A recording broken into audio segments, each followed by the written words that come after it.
last 22 years. It's always good to come back. It's just sa mga tumulong sa amin when we were starting back in 1997. So thank you very much. It's been a long journey, man, ng musikang Filipino. So thank you very much. OPM, mabuhay. Everybody put your hands up. Put your hands up.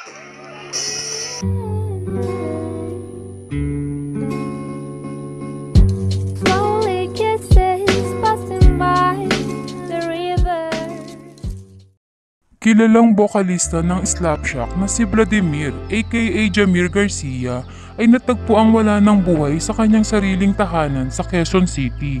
Kinumpirma naman ito ng Quezon City Police District Talipapa Police Station 3. Napag-alamang sinubukan ding dalhin pa ito sa ospital upang maisalba pa sana ang buhay ni Jamir. Subalit hindi na nga siya umabot pa at nabawian na nga ng buhay. Si Jamir ay 42 anyos at sikat na bokalista ng Pinoy rock band na Slapshot ay binawian ng buhay umaga ngayong araw ng November 26, 2020. Lumabas sa sinabing investigasyon ay ang pagkitil sa sariling buhay sa pamamagitan ng pagbikti ang ikinamatay ni Garcia. Maraming mga supporter at fans ng Slapshot ang nalungkot at nagpahatid ng pakikiramay sa kanilang sariling social media account nang malaman nila ang nangyari kay Jamir. Hinahangaan si Jamir dahil sa husay nito sa pagkanta. 23 years na ang banda ng Slapshot.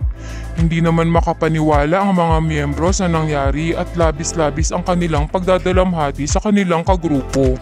Maging ang music industry ay labis din ang pagdadalamhati sa di inaasahang nangyari kay Garcia. Sa kasulukuyan ay hinihingi pa din ang pahayag ng pamilya sa nangyari.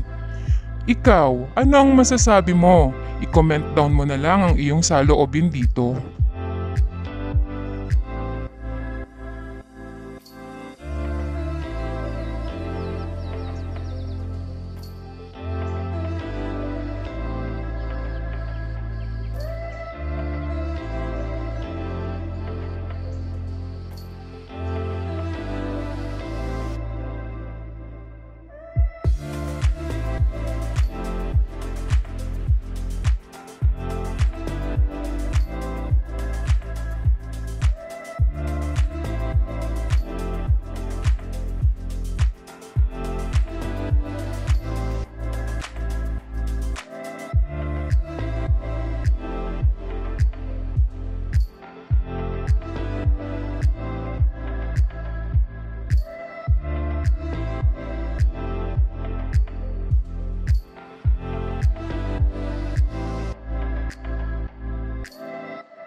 Thank you for watching mga kachichi.